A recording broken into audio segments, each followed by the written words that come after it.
Podcast Street Island Podcast. It's a Streakers Island Podcast. We have sports analytics that'll make you laugh.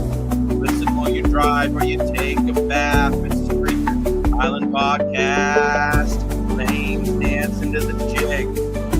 Dan's on his phone. Now here comes the intro.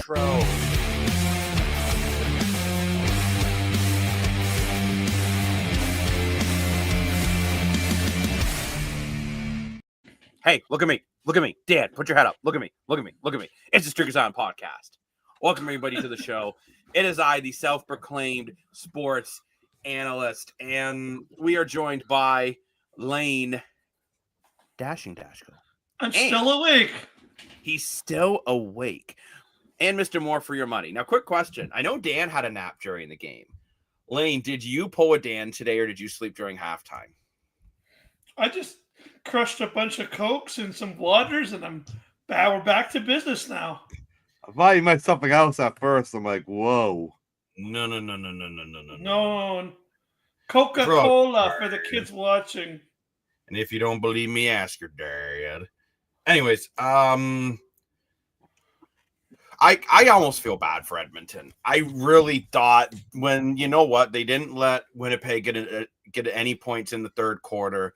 They didn't even, never mind points. Winnipeg didn't even have a first down in the third quarter. Like, they really seemed to start to take over this game, and then Edmonton's, in my opinion, their defense just completely fell apart. Everyone keeps going on, well, how long of a leash does Trey Ford have? How long of a leash does Trey Ford have? When are you going to start looking at this defensive line and saying, you guys have one sack collectively all year? Actually, speaking of Trey Ford, I think you had the best point, Jacob, off camera, and you said the big test with Trey Ford is for next game versus Ottawa, yeah. Because you feel Ottawa's a component that he can beat, and I agree with you. I think if he doesn't win against Ottawa, then you might have to start looking and playing Cody Fajardo as much as Trey Ford's.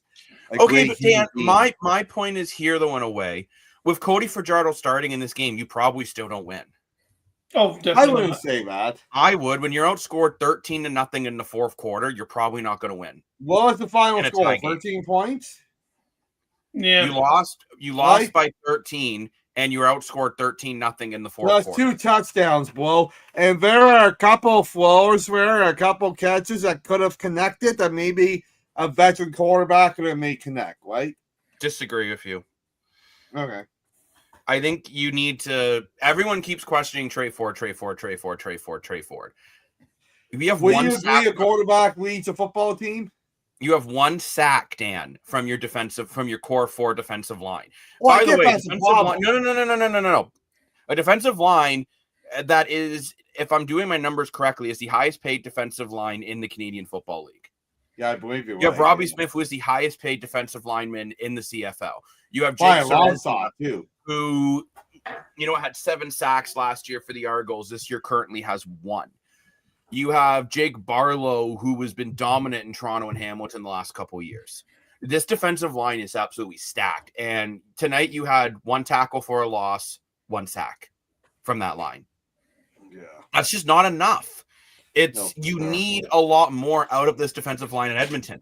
And you can keep going on and blaming the quarterback. I'm not blaming him. Yes, you are, because you're saying Cody Fajardo could have won this game, and I don't agree with you. No, I'm just saying it could have made the game more interesting. 29, 252, and a touchdown. And let's just keep it a buck here. If Julian Grant catches that one towards the end of the second quarter, which I know they still got points out of it, Trey Ford could be pushing around 300 yards after this game. For sure. Trey Ford did enough for what you want. I would have liked to see him use his legs maybe a little bit more. Yeah, I was really surprised he only got 6 rushing yards. I don't know, boys. Overall, I just don't feel I can blame quarterback play for this loss. I'm looking at drop catches. Also, too, the Rankin fumble was critical right after the Elks special teams got a fumble recovery. Yeah, that was bad. And then, too, Mr. Curly Gittens Jr., I've always been a fan of his. when there was that fumble there, he had a chance to jump on the ball and just stood there. He's doing his best Mitch Marner impression. It just showed zero heart and care. And I'm sorry, but those are plays the reason why Winnipeg wins almost every game, and Edmonton is not winning. You will never see the Winnipeg Blue Bombers take a play off and not dive headfirst for football, even if they know they're going to get murdered in the process, because that's the way this team is built. They are built and they are coached in that form. And I think Edmonton, they need to realize that, look, we need to be a little more aggressive. Now, Jacob, I got a question for you. Let me ask you a question. Because, going into the half, it was looked like Winnipeg was going to blow away with this game. But then, they're in the third quarter. Edmonton really pushed back. They tie this game. They look like, they came out strong in the second half. I feel like the defense started to get a little bit better. Trey Ford started to play better. I'm like, all right, they're making a game out of this. They took a game that was kind of out of their hand and made it a game. I'm like, okay, Edmonton's making a game out of this. And then the fourth quarter happened, and it just felt like the veteran QB was like, what's this? And I'm not blaming Trey Ford. I think Trey Ford actually played great. His receivers could have made some catches. But at the end of the day, I think it kind of showed, especially when it came down to game crunch time, to time to win this game. You saw Zach Collaros be like, yeah, this has been cute, but watch what I do compared to what you do. And I saw two different quarterbacks, especially in the last fourth quarter, where it felt like Zach Collaros wasn't missing. Zach Collaros was making the big plays. Zach Collaros connecting on the first down. Zach Collaros getting the ball deep, where it's just like Trey Ford, no matter how hard he tried, and he played it well. I don't think it was his fault, but just the plays he was trying to make weren't connecting. He's not getting this pass here. The ball's getting dropped here. I just saw two different sort of team. You saw the real breakdown there in that fourth quarter. Yeah. Well, here's an interesting comment here from an Edmonton fan. Our defense was the best part of us tonight. The deep pass was stupid. I believe she's referring to the deep pass when Edmonton had the ball down one score of about 4.5 minutes left, and Trey Ford went for some deep looks that probably weren't there. No reason why he couldn't catch it, but also true, Dunbar did also just fall for no reason. He was completely lined up perfect for it, but you can't say we've never made a good play ever in history. I do agree. Hey, Edmonton back in the day, they used to be the standard. Well, remember Rookie Wade was the franchise quarterback for Edmonton. Back Damon Allen too, like Moon, for example. Like Edmonton's been bad in recent years, but it's not what they're known for. But I agree with Lane, and that's what I was trying to say, Jake. I'm not blaming Trey Ford. But when push come to shove and the game was on the line, you saw the veteran quarterback take charge versus a not rookie. Can I counter that and say, was it a veteran quarterback or was it a young defense falling apart? Probably that too. I would have said. Oh, for sure, I had to do part. Collaros had an absolutely dreadful third quarter. He did. He looked awful. He looked terrible, and then he was wincing on the sideline like he's hurt. I don't know what was going on. Yeah, I didn't like that part. Shoulder.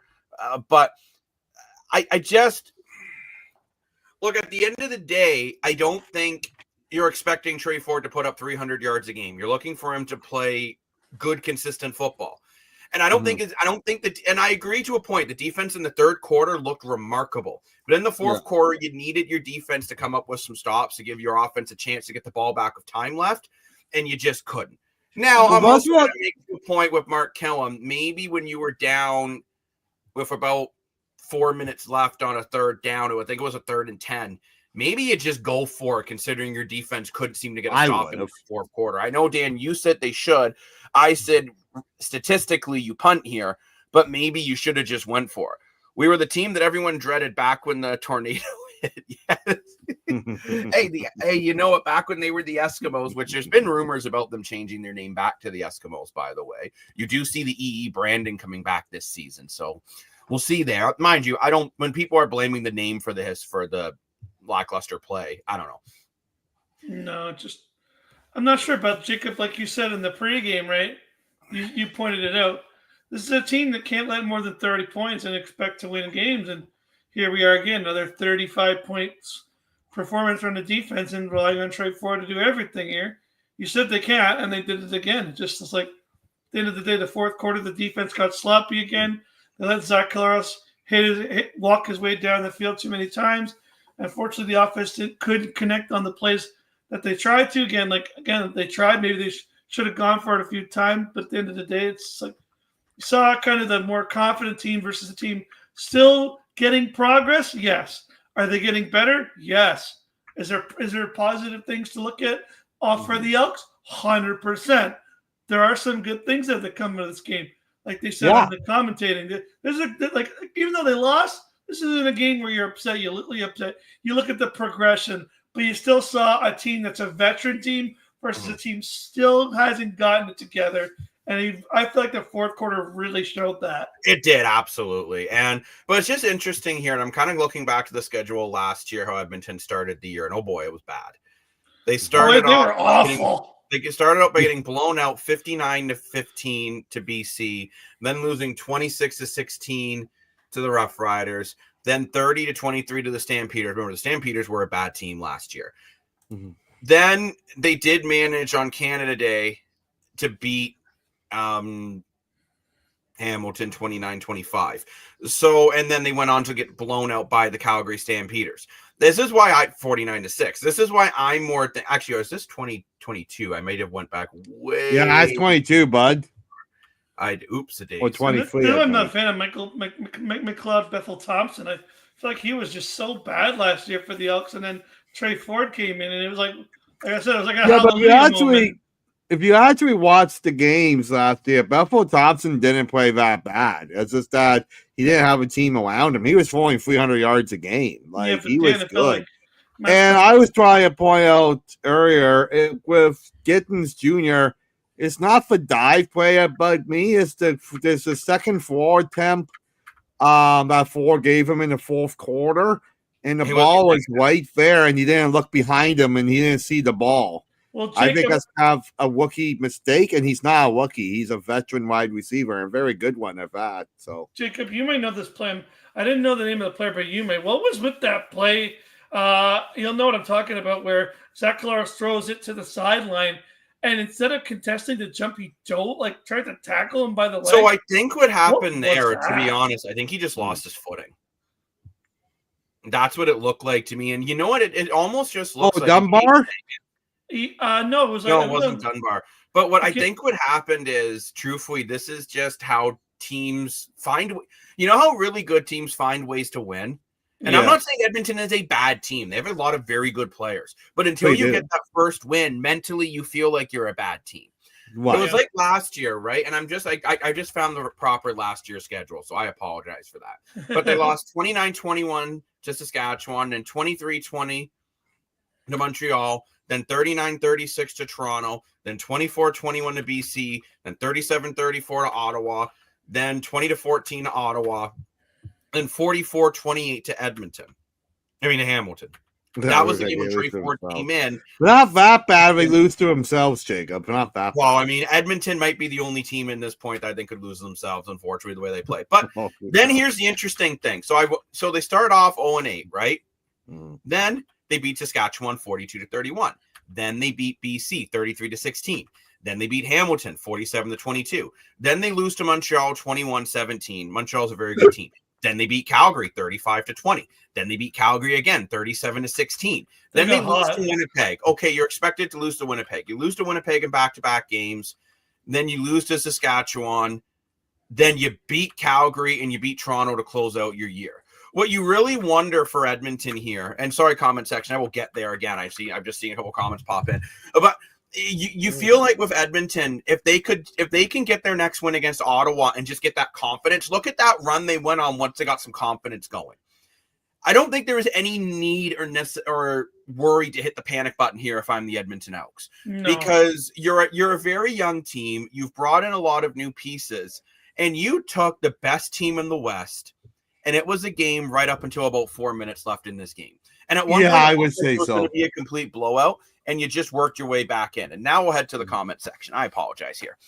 We usually beat Calgary in the barn, though they'll beat the record for most amount of consecutive home field losses in professional football history.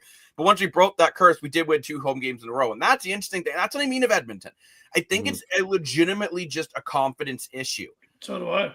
Yeah. I think it really is. And now comments again with shades here. Elks are lost. Lots of talent, just individuals and shy stamina. Defense is definitely the best. See, I find it interesting that you guys are all going on about defense. And I personally feel tonight the defense realistically played one good quarter. You have one sack from that defensive line that is the highest paid defensive line in the CFL. Now, when I say this, though, Anderson and Morgan, my God, you have two very, very good linebackers. I think, especially Anderson, I think you found your Wynton McManus for the Edmonton Elks. I agree with that, yeah. He is big, he's physical, he's fast, he leads that defense. And it's weird. On paper, I agree with everyone in the comments. On paper, this Edmonton defense is stacked. Yet they're giving up points like it's going out of style for Christmas, and it's going to be Boxing Day, and they want to get rid of it before they lose money on the sale prices. Yeah. So would you blame coaching at that point? It is a new coaching staff again. It right? is, which is. Yeah, I wonder. But I mean, again, too, though, right? You let a very young running core in Winnipeg kind of just run all over you. Matthew Peterson going 12 carries, 65 yards. Quentin Cooley, 4 carries, 19 yards. There's one touchdown run from Zach Collaros was just a play where you should have had him sacked or at least not much of a gain. It's tough, that was right? quite a play. He's almost 37 years old. It was quite a play. But I need more. And you need more out of your receiving core at Edmonton as well. You need more guys than Dunbar and Julian Grant to be able to catch a ball. Well, they should have flown the ball more to more receivers. Like Gittins Jr. only had 2 looks the whole game, right? Yeah, Nick Dembski really ran the show tonight. Was it nice seeing the neck ringer? That tackle was a nice tackle on the Winnipeg return, actually. That was a great play. I actually thought Edmonton's special teams looked very solid. They did, yeah. Yeah, Lee had a really couple nice returns. That's got to feel good. But over to the Winnipeg side of this, though, a little bit. We've been talking quite a bit about Edmonton, and there's a lot to talk about when you're starting 0-3 for the, I believe the 3rd straight season. Winnipeg, and this is a huge difference to me with the receiving core. Okay, Nick Dembski, 7 targets, 5 catches, 97 yards. Dalton Schoen, 6 targets, 6 catches, 75 yards. Wheatfield, 6 targets, 3 catches, 62 yards. Clarcius, 3 targets, 3 catches, 53 yards. Stearns, 2 catches, 2 targets, 26 yards. Peterson, 3 targets, 3 catches, 11 yards. Another running back, Michael Chris Leak. I don't remember him being in the game, but apparently he made a catch for 5 yards. And Quentin Cooley, 2 catches, 5 yards. Winnipeg is spreading the ball around like yeah. But you also look, though, you have Dembski, Schoen, and Wheatfield as your top 3. Wheatfield, by the way, is on pace for well over 1,000 yards this year. Yeah, Nick Dembski, I still think is one of the best receivers in the CFL and does not get enough credit for how talented this man is. He's actually underweighted. Back-to-back 1,000-yard seasons. Yeah. And this Winnipeg team is just stacked. And I agree with you, Lane. At the end of the day, I think the veteran group of Winnipeg didn't panic when it was a tie ball game going into the 4th quarter. They're like, that's fine. We got this. And I think Edmonton, once they went down, I think they panicked a little bit. And I even agree with Dan, you keep saying Cody Fajardo. But maybe Cody Fajardo doesn't panic at that point. But I don't know if Cody Fajardo does all the other stuff that Trey Ford did earlier in the game. You look at the Julian Grant drop ball to end the 2nd quarter. I don't know if Cody Fajardo escapes from that sack, goes on the run, throws a ball to the back of the end zone, literally perfect. I really like Trey Ford. I think he's a great guy, and I think he's a future franchise quarterback in the CFL. And I think he's a phenomenal talent that I don't think any other quarterback has in the CFL right now. The way he runs is incredible thing to watch. It's great entertainment. However, you have now gone 3 straight years at 0-3, and the difference is this time is you got a Grey Cup winner sitting on your bench. I just don't get it. And I do agree in the comments again, Fajardo doesn't panic, but he does overthink. I do agree with that. Fajardo is an overthinking quarterback. Yeah. Sometimes he's in the pocket like, ugh. So I would say Trey Ford, for me, I definitely give him the next game. Yeah, for sure. But I reevaluate after the Ottawa game. And the reason why I reevaluate after the Ottawa game is it's kind of like, I don't like the ultimatum either win or you're not starting the next game. It's kind of like, Lane, how you talked about a GM saying you have to win a championship no matter what, or you're fired. If you do that, Trey Ford is going to try to overplay the ball. Yep. I think, let's say you lose, but Trey Ford plays pretty much a perfect game. Take these 3 quarters he played tonight. Yeah. Give him one more good quarter. Even if they still lost, I'd be happier in a pig and poop of Trey Ford right now. It's like Nick Arbuckle last week against Saskatchewan. He played a pretty much perfect game. He did. So it's not his fault that they lost, right? And I look at it here. I give Trey Ford the next game 1,000%. Yeah. However, the Ottawa game would be the first one I'm really evaluating. Is this guy who we want to start? Well, that's our lovely Nick Arbuckle is 0-3, but yet he leads the CFL in passing yards. Like, it's pretty incredible. And let's be honest, out of all the games, you would think this would be the most winnable one, right? Especially if Drew Brown isn't good to go, he could still be hurt. If you're facing Drew Brown versus Trey Ford, you have the advantage.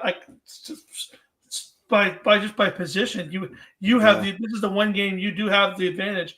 You're not facing a Grey Cup veteran like Zach Claros or someone who's got a better position. You have the better quarterback here, and this should be the night. This should be the game that you get your win back and try to get on the positive road here. But I mean, sorry, Dan, go ahead. It would be a fascinating game watching Ottawa versus Edmonton if Dustin Clum gets the start, because as much as Trey Ford is the best at running, I think a close second is Dustin Clum. He doesn't have the arm strength for Trey Ford. He's a bit younger, but boy, he's made some pretty amazing desperate plays on his feet too. So see those 2 quarterbacks against each other would be a pretty amazing game, I think, to watch. By the way, quickly, I know this doesn't involve this game, but we forgot to mention at the top, the Calgary Stampeders have signed Kyle Wilson, who was just cut from the Hamilton Tiger. That's right. Very long. I'm still very confused by that cut by Hamilton, but I will say for Calgary here, I mean, not for Calgary, sorry, for Winnipeg, you have a bit of a chance to start to pull away, at least to being the main team you're thinking of for first, battling The only one that's thinking up BC, I think it's Saskatchewan. That's what I meant to say, Saskatchewan. Yeah, who cares about BC at this point? But Saskatchewan, I think if any team could beat Winnipeg in the West, it's Saskatchewan. Well, you play Calgary next week in week 5 if you're Winnipeg. And I know he might be thinking, why are we going ahead to week 5? Because I can.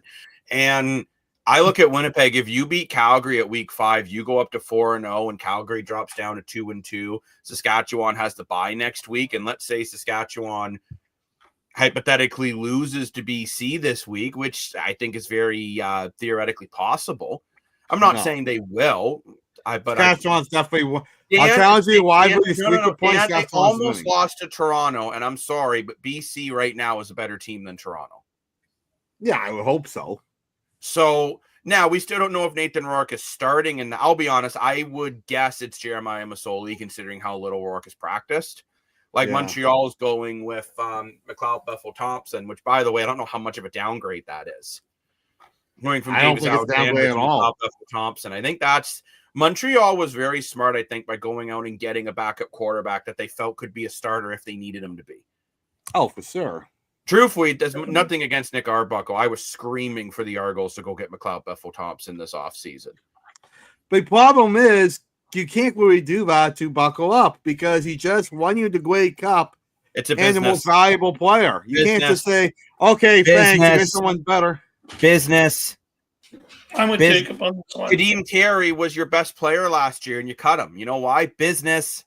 I would have not cut him. Business. Yeah, but now he can't even crack our roster. He's not even the backup running back in Regina.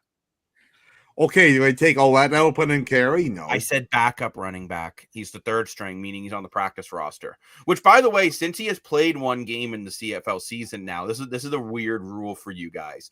Weird rules in the CFL. Kadeem Carey is now available for another team to pick him up if he is on the starting roster. Well, he's on the Saskatchewan practice roster because the Rough Riders activated him and then sent him back due to a ratio issue. So just keep your minds on that. Okay. Maybe Hamilton will get him? I do wonder that, depending on how long. I've been screaming at that on the island here the past couple of weeks. Oh, interesting question here. As Argo guys, which Lane is not an Argo guy, but that's okay. Lane, pretend you're an Argo guy for I'll just turn off my camera. Try not to vomit. Do you miss Ricky Ray? His presence has always felt over here, obviously. Yeah. I mean, Ricky Ray is after Damon Allen retired. Everyone in Toronto was kind of like, who will be the next guy? And Ricky Dan, Ray. I'm calling you out here on the podcast. You and Mad Mama both said Ricky Ray was too old. Well, I was stupid at the time. And I said, no, he is not. This guy's going to bring this team a championship. He brought two. He brought him two. That's why I have my lovely Ricky Ray jersey hanging up on the set, because he is one of of that era. He was one of the greatest quarterbacks in the CFL. Oh, 100%. Oh, yes. And I mean, and that was the thing in Toronto. We were blessed with, we went from Damon Allen to a couple years of Michael Bishop to then Ricky Ray. Which even, I'm going to say this, even Michael Bishop, the guy had a cannon of an arm. Like great quarterback. He wasn't a Hall of Famer, but he was really good. He didn't seem to realize to throw it 5 yards or 80. He didn't need to throw it as hard on both of them. But, I mean... Yeah, but actually, whenever he played at arena football, he could throw the whole field in one throw. Like, he was amazing once. And he's Jamie Foxx's cousin, a little fun fact. But what's kind of weird, you kind of look at it. Like, I think Toronto does have a franchise quarterback in Chad Kelly. Like, I do believe he is the only thing is, you don't know what he's going to be like coming back from this injury. And that is the scary thing with the Argos this year. You can say that, He'll be fine. You can say that, but you don't know. But, Lane, do you think, spinning this to the Tiger Cats here a little bit, do you think that's been what's holding Hamilton back the last couple of years? Like when you had Dane Evans and Jeremiah Masoli, like you got Bo Levi Mitchell now, who hasn't started a playoff game for you.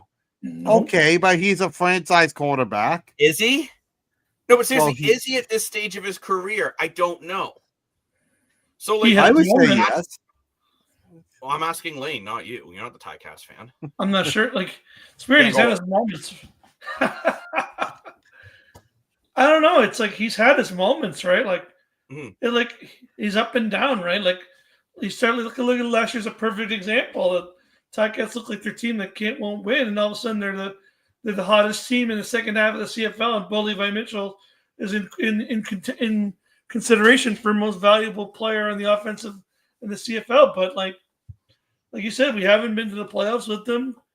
It's been a roller coaster ride with Bo Levi Mitchell. Of course, when he was first brought in, I was really happy as a Ticats fan. I was like, this is a great pickup. Like I felt like we have needed a good quarterback.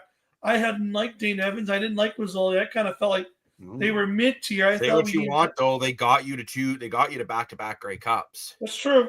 They did, yeah. Right, but I always felt like we needed another guy to compete with the other, with the Zach Larson. We got Bo Levi Mitchell. I'm like, okay, that's the answer. That's the guy, and unfortunately hasn't worked out yet. Could it? Bo Levi Mitchell has been one of those guys they keep thinking he's going to get going, and actually, I think this game tomorrow will be a big one for him. I think if he can kind of start to find a recipe to success, right? I think this game tomorrow could be the best game of the week. I have a really good feeling. I don't know. I actually think it's going to be legit. I think it's going to be hard to top the game we just watched. I thought that was a really exciting football. Oh, it was a great game. But however, we did see a touchdown on a quarterback sneak. So we know who's going to be punching his sheets tonight. Luke Wilson. Oh my gosh. I had to. I'm still not pleased about those comments. What a bum. If you haven't had a chance to listen to our pre-record, especially myself, I go on like a Lane type rant. I was very angry. I had a nice little rant too. We did cut some of that as a short onto our social media. You're not following our social medias. Well, become a stalker and follow us. We're pretty funny. But we love stalkers here on the island. But I like I said, for Edmonton, your big game is week 5 versus Ottawa. And you might say, look, it's not. I'm just going to be honest here. I don't see Edmonton as a contender this year. I just see Edmonton as they have to take steps forward. Yeah. And for me to see taking a step forward, you have to beat a team like Ottawa, who is either going to be 1-3 or 2-2. Right. I believe our social. If talk about social media, it's a must see. Talk about any CFL game, it's a must see. You talk about Lane, just his face, it's a must see. But I don't. I really see this as if they lose the game with Trey Ford having one inconsistent quarter again, that kind of does you in. Then you'll see Cody Fajardo starting your next game for Edmonton after Ottawa. And I gotta give Cody Fajardo so much respect there. He doesn't complain at all. He's been really positive really to the team. Fajardo. He's been really positive to Trey Ford. And he just won the Grey Cup 2 years ago. He just pushed Montreal to the Eastern Conference Finals last year. So which part do you disagree with? Do you disagree with me saying you would be going to Cody Fajardo? You hope you're not disagreeing about Lane's face being a must-see, because it is. Like, look at him. It's beautiful. But why he's called Dancing Dasco after all. Exactly. But I don't know. I truly do think for Trey Ford, next week might be the end of the leash. Just because as much as I feel Edmonton's not pushing for a Grey Cup, if maybe that's the part you disagree with me, which is obviously you should always support your team. But I just feel like that next game for Edmonton versus Ottawa is the one you're really going to see. Where do you sit against a comparable team? Because Edmonton has had a tough schedule to start off, right? Going BC, Montreal, Winnipeg. Been hard. That's a very tough schedule. Although I actually felt the BC first game was a very winnable game. Well, it's like what you said, Jacob, about Joseph Wall in Toronto. I would here we go. Look at this one. We'll play the song. No. Jacob said that Joseph Wall wasn't the problem, but he wasn't the solution either. That's how I kind of feel about Trey Ford. I can't say he's the problem, but at this point, he's not the solution. Why is Joseph Wall catching more to go for Edmonton's defensive line? What's Joseph Wall? What? I said, why is Joseph Wall catching strays in a CFL post-game show? That's the part that kills me. It's like we're talking about the CFL, but Joseph Wall, kill you makes you stronger. Joseph Wall is getting taller. His glove hand is making saves. I feel like Dan could go to a restaurant, go order like fried chicken, and get like a raw chicken. He'd be like, you know whose fault this is? Joseph Wall. Chef must probably watch the Leafs this year. He's mad, and Joseph Wall is where I got raw fried chicken. Do you know what Dan is right now talking about Joseph Wall to CFL podcast? Dan, go get 2 pieces of bread and put one on each side of your head. An idiot sandwich! One of my favorite quotes ever from Gordon Ramsay. But legitimately, though, I feel for Edmonton, this next game against Ottawa is critical. And if you're Winnipeg, if you can win your next game against Calgary, Saskatchewan potentially loses this week against BC, you may have a chance to start to not pull away to the point where you've got first locked up, obviously. It's too early in the season, but enough that you're starting to be like, you're getting a move on it. Because if you're Edmonton too, actually, I'm going to say it's a huge game against Ottawa because you got to be thinking crossover. Yeah. Right? Yeah. For a crossover spot, you got to win some games against the East. Why? Why not? What makes the CFL unique, right? It's like what we said. Imagine how much better other sports would be if they had a crossover as well. Well, Calgary would have been in the playoffs instead of Ottawa. Yeah, it was really interesting. The Leafs could have won out first round again. Oh, no. They probably wouldn't have beat Calgary. That's the funny part. I know. I don't Cardry, yeah. Imagine Cardry in playoff series against Toronto. Wow. But going into the next game on our docket, which we might, I think we'll try to do a pregame show for the Hamilton-Montreal game. A lot of injuries for Hamilton, right? Drew Wolodarski is available, so he could be playing again. Reggie Stubblefield has been out, only limited at practice. You have Greg Bell, who did not participate. He's out. Daniel Bell, your fullback, he's out. Hamilton's got a couple really big injuries. And Montreal, obviously, they also have some pretty big injuries with their big receiver. They're missing they're missing Austin Mack, thank you. Yeah. Return of the Mack.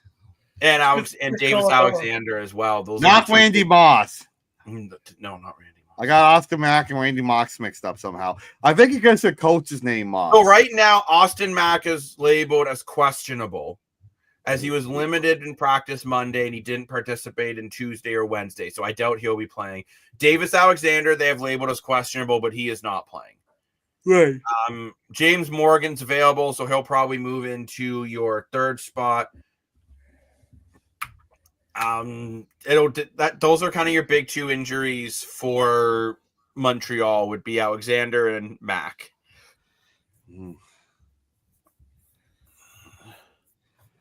Should be interesting. Hopefully the Ticats can win, but is that Warheads pop? It is not a Warheads pop. No, it is grape flavored. Rockstar. Because I am party like a rock star, yeah. But just what Jacob needs a midnight energy drink. Of course. I think, though, we will potentially be seeing actually, I think this could be a game for Hamilton where you got to try to take advantage of McLeod Bethel-Thompson starting. You got to rush him. You got to blitz the hell out of him if you're Hamilton. I got to admit, I was reading that comment. I said pop. I thought I said poo. Everything comes out as poo. Ew.